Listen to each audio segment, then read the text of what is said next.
casa. Espero que todos hayan puesto la ropa sucia en su lugar. Voy a lavar. Listo. Mientras se lava la ropa, vamos a ver una película.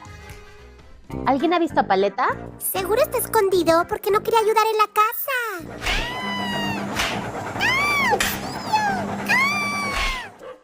Es momento de sacar la ropa de la lavadora. ¿Qué pasó? No puede ser. ¿Qué le pasó a mi blusa?